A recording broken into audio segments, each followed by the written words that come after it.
Halo semua, kembali lagi ke Sorolan. Kali ini saya mau memberikan soal-soal pembahasan yang berkaitan dengan materi bangun datar dan teorema Pitagoras.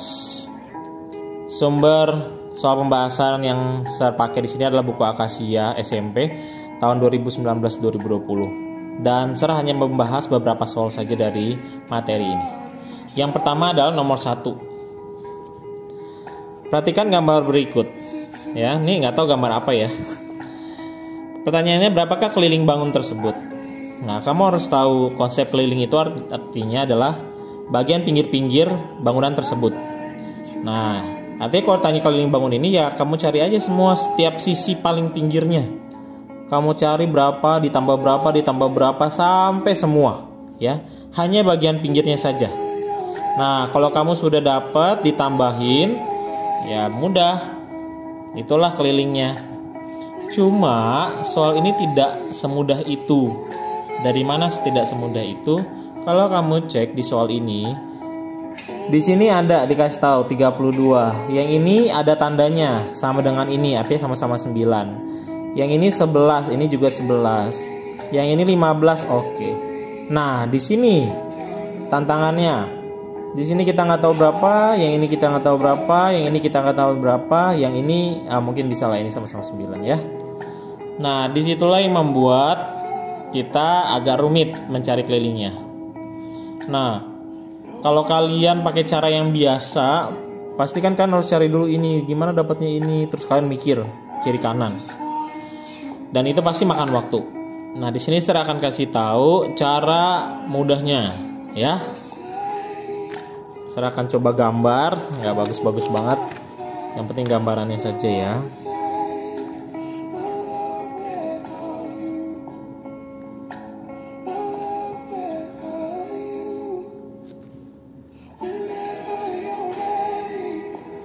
Oke, ini kan 32 tadi, terus ini sama dengan ini 9, kemudian yang ini sama dengan yang ini 11, kemudian yang ini 15. Nah, ini yang nggak tahu ya.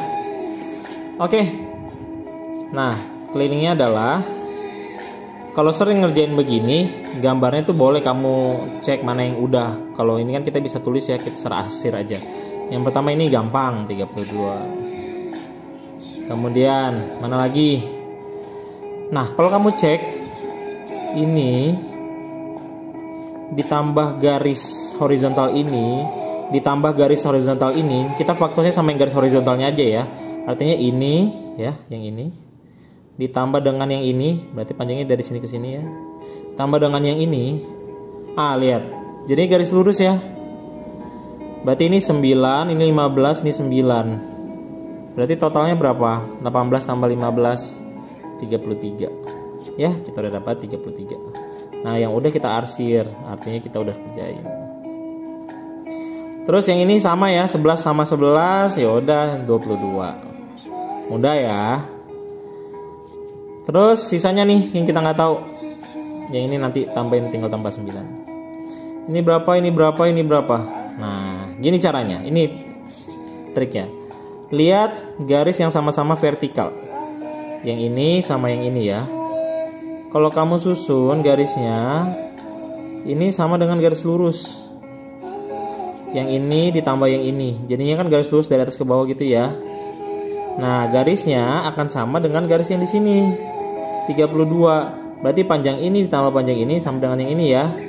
32. Sekarang yang mana lagi nih? Ini nih. Yang ini sama yang ini.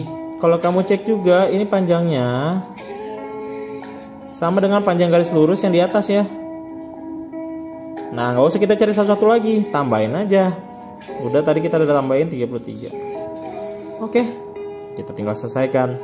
33 tambah 33 66, 32 tambah 32 64, 66 tambah 64 130, tambah 22 152. Mudah bukan? Nah, kalian harus ingat triknya ya. Berikutnya soal nomor 3.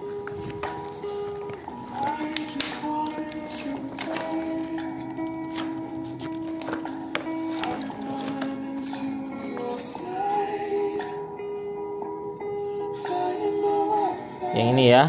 keliling belah ketupat 68 cm, panjang salah satu diagonal 16 cm, luas belah ketupat berapa? Nah, ngerjain ini otomatis kan ini ada hubungannya sama belah ini ya, bangun datar. Semua keliling, kemudian luas, kemudian sifat-sifat bangun datar kamu harus kuasai supaya bisa ini. Ya. Nah, contohnya ini belah ketupat salah satu bangun datar yang kalian harus tahu. Nah, jadi apa aja yang dikasih tahu di soal, itu yang kita pakai. Yang dikasih tahu adalah keliling belah ketupat 68. Kalau kamu cek belah ketupat itu nih, coba gambar ya, salah satu jenis belah ketupat. Belah ketupat itu kan salah satu sifatnya adalah semua sisinya sama panjang.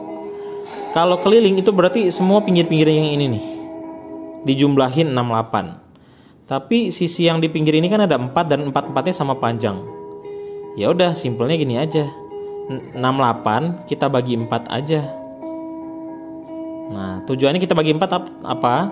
Supaya kamu tahu nih panjang sisi-sisinya nih yang sama-sama. Nah, tengah-tengahnya itu suruh bikin titik karena ini diagonal ya. Diagonal 1, diagonal 2. Gitu ya. Berarti kalau 68 kita bagi 4, berapa tuh?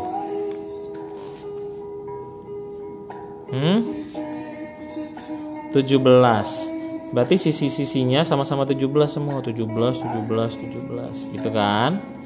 Nah, kemudian salah satu diagonalnya 16. Yang mana nih? Terserah, nggak apa-apa, mau yang ini boleh, yang ini boleh. Nih, kalau diagonalnya 16 artinya dari sini ke sini ya. Ini kan ada perpotongan di tengah-tengah ya.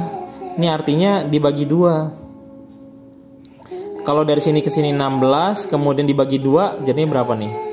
8 gitu ya. Nah, kalau kamu cek setelah belah ketupat ini dibagi 4, kalau kamu sadar ini ada segitiga siku-siku ya, ada 4. Nah, dari sinilah teorema Pitagorasnya bisa muncul. Nah, setelah dari sini kita mau cari apa lagi, Sir? Kan ditanya luas. Luas belah ketupat apa? Diagonal 1 kali diagonal 2 dibagi 2. Nah, diagonal 1-nya sudah dapat 16. Diagonal 2-nya gimana? Yang ini ya. Nah, disinilah teorema Pitagorasnya kita cari dengan teorema Pitagoras. Ada 7, ada 8. Berarti yang ini berapa? Bagi kalian yang sudah pelajari tipe Pitagoras, mudah ya. Kan ada 4 buah tipe. 3, 4, 5. 5, 12, 13. Kemudian 7, 24, 25. Dan yang terakhir 8, 15, 17. Ini yang 4 awal. Sebenarnya masih banyak, cuma ini yang paling sering. Jadi ini yang kalian harus tahu. Nah, lihat di sini. Ada 8, ada 17. Kira-kira sisi yang satunya lagi yang berapa? Dari sini aja kamu bisa cek. Nah, berapa? 15 ya. Berarti sisi ini 15. Hanya yang ini loh. Nah, kalau diagonal kan berarti dari ujung ke ujung. Berarti di sini 15, di sini 15. Berarti panjangnya di sini ke sini berapa? Iya, 30. Nah, udah diagonal 2-nya udah dapat. Tinggal kita kerjain aja. Ini bagi ke sini aja ya, sama-sama bagi 28. 8 kali 30, 240. Oke. Berikutnya saya akan kerjakan soal nomor ini nih. Nomor 8. Oke. Andre memiliki sebidang tanah berbentuk persegi panjang 60 kali 40. Ingat, sekarang kita ngomongin persegi panjang. Di sekeliling tanah akan ditanami pohon dengan jarak 2 meter, mulai dari salah satu sudutnya. Jika harga tiap pohon 35.000, maka biaya pembelian pohon seluruhnya adalah, ini gampang aja. Tadi dibilang ya, tanahnya berbentuk persegi panjang, berarti kita buat dulu persegi panjang. Ukurannya 60 kali 40, berarti 60 kali 40. Di pinggir-pinggirnya nih mau ditanam pohon yang jarak 2 meter mulai dari ujung ya. Jadi contoh ini pohon 1, pohon 2 gitulah. Nah, ini contoh aja. Pertanyaannya, kalau satu pohon 35.000, dia harus bayar berapa gitu ya. Nah, ngomongin bagian pinggirnya, masih ingat kalau pinggirnya tadi apa, ngomongin apa?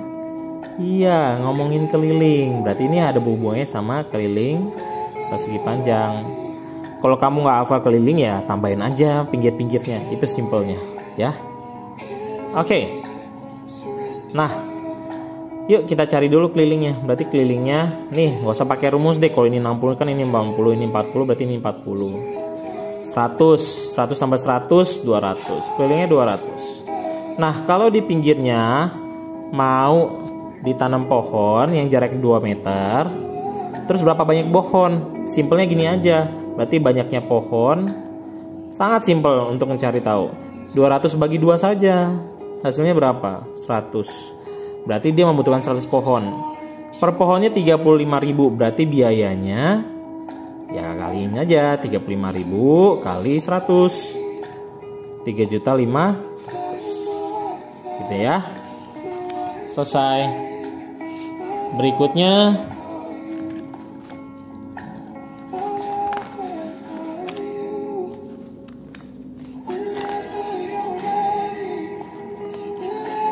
soal nomor 14. Keliling bangun A, B, C, D, E. Nah, kalau kamu cek nih bangun ini ada gabungan ya, bangunan persegi panjang dengan bangunan segitiga siku-siku. Cuma kalau dia mau cari keliling bangun ini bukan berarti oke, kita pakai rumus keliling persegi panjang dan keliling segitiga siku-siku. Enggak ya. Namanya juga keliling karena kedua bangun sini sudah menyatu. Berarti apa? Keliling itu apanya? Bagian pinggirnya. Berarti yang ini ya, yang ini, yang ini, yang ini, yang ini, yang ini. Nah, jangan keceplosan mau pakai yang ini. Ini kan bagian dalam. Kalau bagian dalam berarti bukan keliling ya. Bagian keliling itu hanya pinggir. Nah, kita cek. Yang ini, oh ini sama dengan ini ya. Udah, nggak masalah. Yang ini nggak masalah ada. Yang ini nggak masalah. Yang ini nggak masalah ada. Yang ini. Nah, ini dia yang harus kita cari gitu ya. Tapi gampang kok, cuma ini kok. Gimana caranya? Oke. Coba kerjain ya. Nomor 14. Sorry kalau gambarnya agak rapih, tapi yang intinya konsepnya kalian tahu ya. Persegi panjang, kemudian ada segitiga siku-siku gini ya. Oke. Ini 9, ini 10. Ini 15. Oke. Berarti kelilingnya ini 10 ya. Berarti 10 tambah 10. Nih, boleh diarsir supaya kamu tahu yang mana yang udah. 20 tambah nih 15 tambah nih 9 gitu ya. Berarti tinggal yang ini ya. Sorry, ini 9, ini 15 supaya tahu. Nah, gimana? Lihat. Kalau panjang ini 15, berarti ini juga 15 kan? Nah, kalau kamu cek, ini berarti segitiga siku-sikunya ya. Dua sisi udah tahu, satu lagi. Nah, berarti ini caranya pakai triple Pythagoras. Terus gimana caranya? Masih ingat nggak? 4 tipe. 3, 4, 5, 5, 12, 13, 7, 2, 4, 25, dan terakhir 8, 15, 17. Inilah yang minimum kalian harus tahu. Sebenarnya masih ada lagi, tapi ini yang paling dasar ya. Nah, dari sini lihat dua sisi segitiga siku-siku yang dikasih itu kan 15, 9. Gak teratur juga nggak apa-apa. Nah, ini sama-sama bisa dibagi berapa nih? 3 ya. Berarti di sini 5, di sini 4. Nah, coba cek di tipe. Kalau ada 5, ada 4, berarti itu tipe yang mana nih? Yang ini ya. Berarti satu lagi berapa? 3. Nah, kita balikin ke atas angkanya. 3 kali 3 sorry. Ini 9 bagi 3 3. Berarti satunya lagi 4 ya. Berarti tipe yang ini ya. 4 kali 3 berapa? 12. Nah, udah. Di sini 12. Nah, udah semua dong. Tinggal tambah 12. 35 tambah 21. Ya, berarti 56. Gitu ya. Berikutnya, ini soal yang terakhir yang saya akan bahas untuk materi ini. Ini ya, bagian B nomor 1. Panjang salah satu diagonal belah ketupat 24 itu salah satu diagonal ya. Luasnya dikasih tahu 120 cm². Yang ditanya berapakah keliling. Ingat, yang penting kalian tahu luas keliling sama sifat-sifat belah ketupat udah. Pasti bisa dikerjain. Yuk kita kerjain.